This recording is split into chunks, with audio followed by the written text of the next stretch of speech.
all my lovely participants in this fun thing. Stay there. All right, so ladies and gentlemen, sincerely, thank you for joining me today. I appreciate your participation. I know I'm taking any of your time. I hope that what you get out of this is well worth it. For my viewers on the other side of the computer screen, what you don't know is I'm in a CrossFit class, I'm in a CrossFit gym, a community. I'm in a community with many other organisms that make up this community. We have athletes, we have coaches, we have the owners, we have everything that entails to make this something bigger than just our individual steps.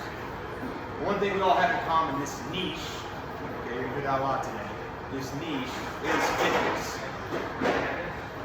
I don't think any of us do it well enough, to include myself. I think we can work our niche, this passion we secretly have, better.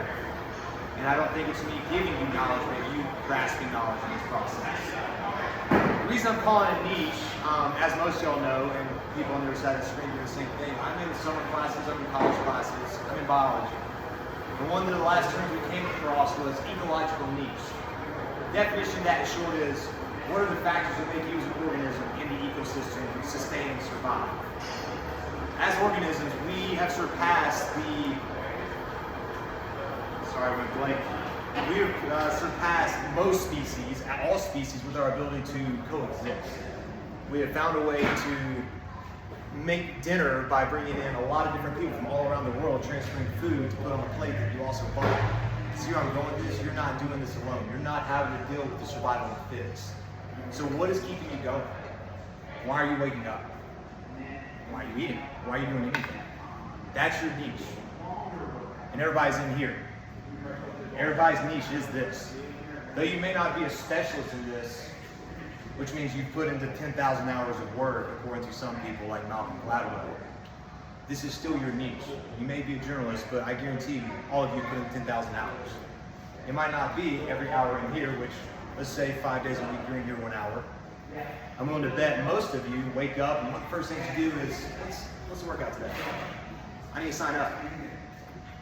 Then you get on Instagram, fitness page, fitness page, fitness page. Get around lunch, you get back on, it's like, oh, Andy did this workout this morning, I could probably beat him. See where I'm going? It's not so much when you're here, but it's your entire day is based around this niche. And you're also doing the 10,000 hours because of it. But that doesn't mean it's right or wrong. And on top of that, when I say 10,000 is what makes you a specialist, makes you Tiger Woods of the world, where it's your life. It doesn't have to be that way.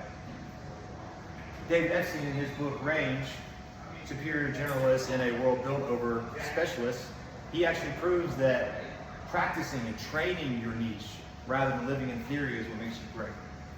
That's what you guys do. Every one of your niches are fitness. But what is fitness? I don't know, Mitch, can you tell us? Well, glad you asked. Since you're all into CrossFit, you'll all have the same Lord and Savior.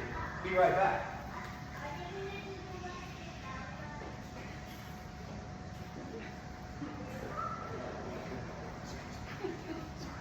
Greg Glassman actually summed it up pretty well so that we can teach anybody how to walk the path. In 100 words, eat meat and vegetables, nuts and seeds, some fruit, little starch, no sugar. Keep intake levels that will support exercise but not body fat. Practice and training range of lifts, the deadlift, the clean, the squat, presses, clean and jerk, the snatch. Similarly, master the basics of gymnastics. Pull-ups, dips, rope climbs, push-ups, sit-ups, presses to handstands, pirouettes, flips, splits, and holds, bike, run, swim, row, etc. Hard and fast. 5 or 6 days per week. Mix these elements as many combinations and patterns as creativity will allow. Routine is the enemy. Keep workouts short and intense. Regularly learn and play new sports. Greg Glassman gave us a way to start this journey, but I'm going to challenge you guys, people who will share his niche. Learn, adapt. Take on new ways of what fitness means to you. CrossFit has also given us the level 1 seminar, which are these 4 models right here. Something that I asked every one of you, just go in and take something out of it, learn. You do not know enough when it comes to these things. We have 10 general physical skills. Some of them you train, they're anatomical, physiological. Others you practice, they're all on here. There are a few that are just genetics, you're lucky to have them if you do. If you can understand this, you can then apply it to the sickness, wellness, fitness model and how that encompasses your blood pressure, body fat, your sleep patterns, mental health, what you're taking in, how what you do makes you a better you. If we can understand that, you should probably also try to learn your energy systems. See what you're using fast, what you're using short, what you're using long and slow. How can you make lifting weights heavy longer? How to make them shorter? How to get all these colors to move?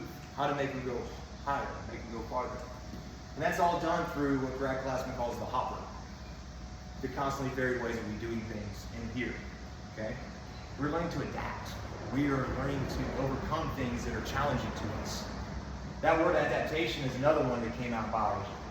And it's what I want you guys to continue improving on, not just in here in our niche of fitness, but around the entirety of your life. You see, we are organisms. We are made up of billions and billions and billions of cells. Each of these cells have their unique niche that they must do. This is the only thing they know to do. They enjoy doing it.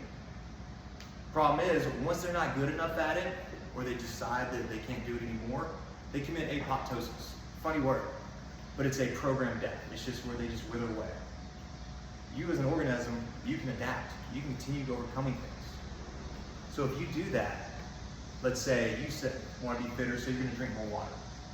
You're going to get more sleep. You're going to have more cardio. Your cells are going to start seeing difference. That's going to make you different. The cells are going to be different some more. All in a positive way, right? Well, how else does that work in our ecosystem, our community? Something simple that I learned in biology, or we're just reminding biology, is we breathe oxygen. How do we get our oxygen? Plants. Plants. Plants give us oxygen. Plants need what? Sunlight. Carbon dioxide. Where do they get carbon dioxide from? Us. So how can that apply as organism to organism in this community? Can I get better at any one of these and then bring it to you? Can you get better at any of this and explain it to me? Can we build off each other in this community?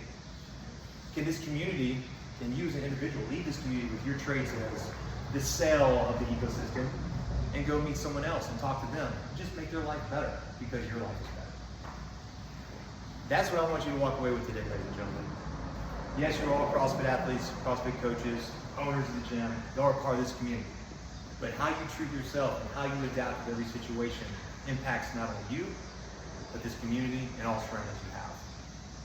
I'd like to thank you for your time. I appreciate listening to me say the word niche over and over and over again. And may you go off and do great things. Thanks for taking my TED Talk.